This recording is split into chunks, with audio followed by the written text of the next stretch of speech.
Why in the world would you pay $2,000 a month to rent a home when you can buy the exact same home and only have to pay $1,300 a month for your mortgage? You might have asked yourself a question like this before, and in this video, I'm going to be breaking down the truth between buying and renting a home.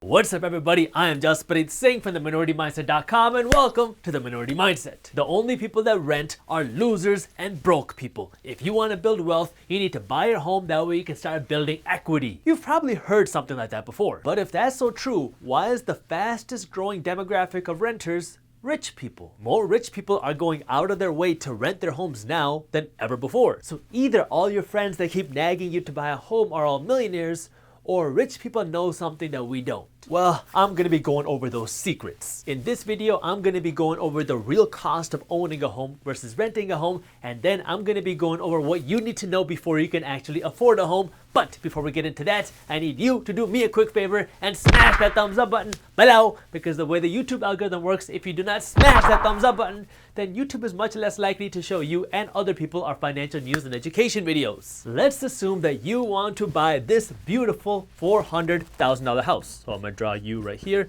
gotta give you a nice mustache. So you wanna buy this $400,000 house, and let's assume the interest rates are 3% a year and you get a 30-year fixed rate mortgage. If you do that, this house is gonna cost you $1,300 a month for your mortgage. If across the street this exact same home was listed for rent, it would be renting for $2,500 a month. It's gonna cost you $1,300 a month to buy this house and $2,500 a month to rent this house. If you look at just these numbers alone, you would say obviously it is cheaper to buy this home, but it's really not so simple because you forgot to look at 5 different factors. You forgot to look at property taxes, maintenance, the cost of capital, your personal income taxes, and what I call your 10-year plan. Let's start with number 1.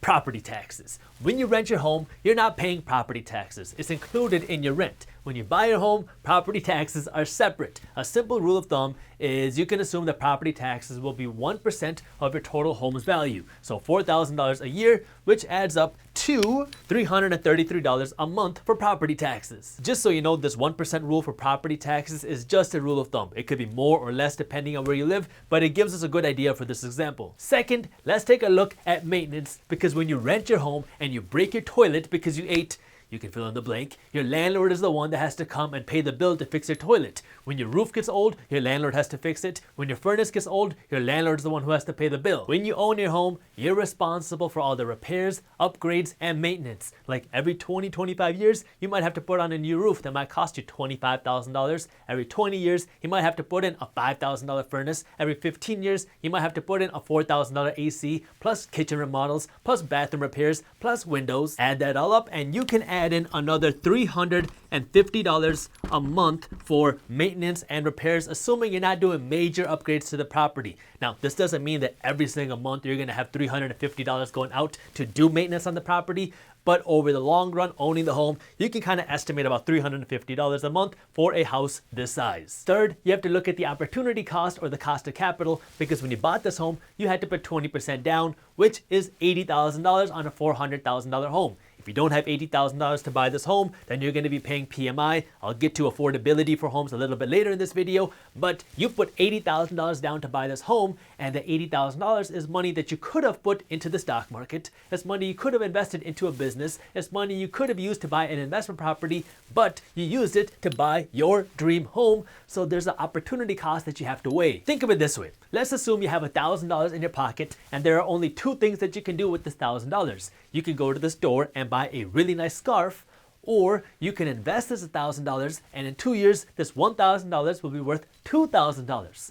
So if you go and buy the scarf, not only are you losing the $1,000 that you have to spend for the scarf, but you're also losing the opportunity to make that extra $1,000. So you're actually losing out on $2,000 because it's the cost of the scarf, the $1,000, and it's the $1,000 opportunity that you lost. It's the same with your home. You had $80,000 in your bank account, and now that you use it to buy this home, you can't use that $80,000 to invest in the stock market, and let's assume that you can get a 5% return on your money in the stock market. Now, the average return in the stock market is between 7 and 10% a year, but I'm being conservative. If you can get a 5% return a year on your stock market, that means you're losing out on the opportunity to make something like $4,000 a year. So the opportunity cost of you taking this $80,000 and putting it into this home, as opposed to taking this $80,000 and putting it into the stock market where you would make $4,000 a year, which is another $333 a month, is the opportunity cost you are losing of $333 a month, because if you put this money into the stock market instead of your home, you'd be making an additional $333 a month. At this point, many of you are probably thinking, but Jasprit, that's not a fair analysis. The value of your home is going to go up too because your home is an investment and real estate never goes down in value. Now, I get it. I'm a real estate investor. I have purchased properties that have doubled or tripled in value in a very short amount of time. So if your property goes up by 4% a year, then this $333 a month that you're losing in opportunity cost is recovered through appreciation in your home. But it's really hard to calculate that because you're not buying this home for the sole purpose of making money. You are buying this home as a place to live, not as an investment. You're buying this home to live in and use. You're not buying it to flip. Can you make money on your home? Yeah, absolutely. But remember, you're not buying this home to get rich. You're buying this home to use it. If you were buying this property just to make money, then it would be better for you to go out and buy an investment property. That way you can get passive income and the appreciation instead of buying a home to live in. You could very well see that 4% appreciation in the home value of your home, but you don't actually realize or get that money until you sell your home and sell the place where you live. Most people are not buying their home thinking, okay, I'm gonna move into this home, and as soon as my property value goes up by 20%, I'm gonna sell this home and move somewhere else. If you do, then you can just ignore everything I'm saying, but most people don't. Most people are buying their home thinking, I wanna live here, that way I can raise my family and settle down and make memories. That way they can live in this home and enjoy it for as long as possible, and then they're gonna sell when they absolutely need to sell or if something comes up. So when it comes time for you to sell, you're at the mercy of the real estate market. You're not selling because you think, oh, property values have gone up, let me sell my home and move somewhere else. If home values are up when it comes time for you to sell, then you're golden. If home values are not up, then that appreciation is not there. Remember, if the 2008 recession taught us anything, it's that real estate doesn't always go up in value. Fourth is your personal income taxes, because when you own your home, you actually get a deduction on the interest you pay on your mortgage. So unlike these three, this interest deduction actually makes the cost of home ownership a little bit cheaper, because every single month when you're paying this $1,300, some of this money is going into your bank's pocket as profit through interest, while the other money is principal, which goes towards your loan value. Banks are smart and they want to get paid before you do. And what they do is they front load your loans. So out of this $1,300 that you're paying during the first few years of your loan, almost all of this $1,300 is going into your bank's pocket as interest, and very little of this money is going towards your loan principal. Towards the end of your mortgage is flipped, because now almost all of your money is going towards the principal value of your home because you paid the bank during the first years of your loan. So during the end of the mortgage is when you're actually getting the real benefit and building equity in your home, and the beginning parts of your mortgage is when your bank is making all the money. What that means is a portion of this $1,300 that you're paying every single month is going to be deducted from your personal income taxes. Now, the amount of benefit that you have from this income tax deduction is going to depend on your tax bracket. The higher your tax bracket, the more valuable your deduction is. In other words, the more money you make, the more valuable this deduction is, and you're going to get a bigger deduction in the first half of your loan than you're going to see in the second half of your loan. So to keep things simple, let's assume that this interest deduction lets you keep an additional $200 a month in your pocket. So based off of these numbers, if we add this up, it looks like the total cost for you to own your home is actually closer to $2,116 a month. So based off of these numbers and compared to this rent payment, which can vary based on your area, it looks like based off of these numbers, it is cheaper to own this home based off of these numbers compared to this rent. But we're still not done yet. Before we get into whether you can actually afford to buy your home, let's talk about number 5, your 10-year plan. Because as somebody who is a real estate investor, and as somebody who used to work actively as a real estate salesperson, I can tell you that buying and selling your own home is a big deal. This isn't something that you're just gonna do in your free time when you feel like it. When we're talking about buying or selling your dream home for your family, it is always on your mind. You're always looking at home prices, you're always thinking about mortgages, you're always thinking about how you're gonna move your property. Owning your home takes work, it's time intensive, and it locks you down. It's not something you can just leave with a snap of a finger. If you plan on living in this home for 10 years, then it's no big deal. But if you're not sure if you're committed to the area where you're buying, or if you're not sure if you're even going to be there in 6 months or a year, is it really worth all that headache to buy a home when you might be moving out in just a few months and you have to sell this property again? When you rent a property, you're not tied down. You can just break your lease and move if you really needed to. When you're leasing, you have the flexibility to live in new communities and try different homes and see what you really like and where you want to live. It's hard to put a dollar figure on this 10-year plan, but it is definitely something you want to consider because there's a lot of time involved and there's a lot of brain power involved when it comes to moving out of a home that you own as opposed to a home that you rent. So based off of these numbers and these mortgage rates and this down payment, it is cheaper for you to buy this home than it would be for you to rent this home. But if the going rental rate for this same property was $2,000 a month as opposed to $2,500 a month, then it would be cheaper for you to rent this home than buy the home, which is why you need to do the numbers. But you also want to take a look at whether you can afford to buy this home. So when it comes to actually buying your home and saving the most money when you buy your home, we have tons of articles on this on our website, theminoritymindset.com. I'll also link an article for you up here and in the description below. But when it comes to actually affording your home, there's 5 things you need to take a look at. You want to look at how much savings you have. You want to look at how much money you have for the down payment. You want to look at your debt to income ratio. You want to look at your credit score, and you want to look at how much money you have put aside for your investments. Let's start with number 1, your savings. If you don't have any savings, like the majority of Americans, you cannot afford to own your home. And when I say you can't afford to own your home, I don't mean that you're not going to get approved for a mortgage. I mean you can't actually afford it for your own personal wealth. If you go out and you buy your own home without any savings, you are putting your future financial freedom at risk. I own a lot of real estate, and I can tell you that with real estate comes repairs. Anytime I buy a property, I do multiple inspections. First, I inspect the property, then I hire a private property inspector. Then the city inspector inspects the property, then my contractor inspects the property, and then my property manager inspects the property. I go through 5 different inspections anytime I buy a property. Still, things break and they go wrong. It is not cheap to fix an electrical issue.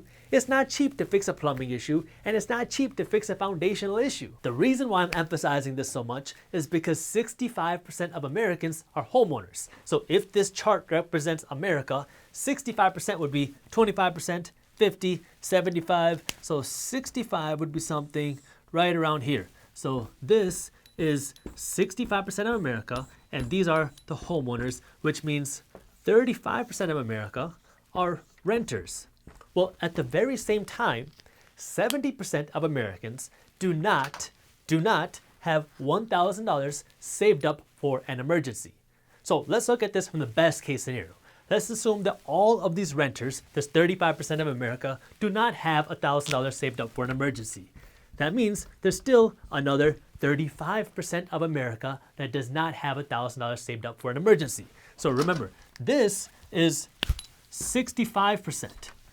So now, if another 35% of this 65 does not have $1,000 saved up for an emergency, that is more than half of the homeowners in America. So only 30% of Americans have $1,000 or more saved up for an emergency. And that means that the very best case scenario is that 1 out of 2 homeowners have $1,000 or more saved up for an emergency.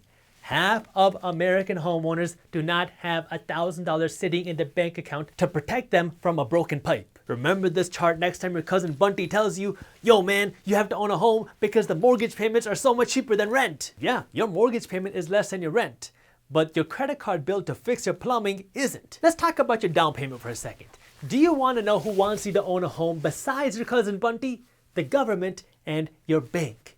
And what they do is they make it more accessible for Americans to own a home by reducing how much of a down payment you need. Doesn't that sound nice? Home ownership is more accessible for Americans. So what do? They lower your down payment requirement. That way you can buy a home with little to no down payment. There's only one problem with that. People who can't afford to own a home shouldn't own a home.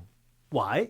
because they can't afford to own a home. Now, just because you can't afford to own a home today does not mean that you can't ever own a home. It means you can't afford to own it today. I want you to be able to own your home and be able to afford it. Because if you can't afford to own your home, then what happens is your home ends up owning you. Do you want to know what happens when you have a ton of people owning a home who can't afford to own a home? You get a repeat of 2008 because real estate prices don't always go up. And so now, if the economy slows down and you have a ton of people who can't afford their homes, then these people are going to have to walk away from their homes because they don't have the means to protect themselves from an emergency. And so then you have a real estate crash. If you want to afford the home that you're buying, you need to have a minimum 20% down payment. So if you're buying a $400,000 home, you need to have $80,000 in cash to put down to buy the home. And it's not just me saying this. Your bank is saying this too, just indirectly. Because if you don't have 20% to put down on your home, your bank charges you an extra fee called PMI. PMI is mortgage insurance, but it's not mortgage insurance for you. It's mortgage insurance for your bank that you have to pay. See, your bank is kind of worried that they're going to have to foreclose on you because they know you don't have the money for a solid down payment.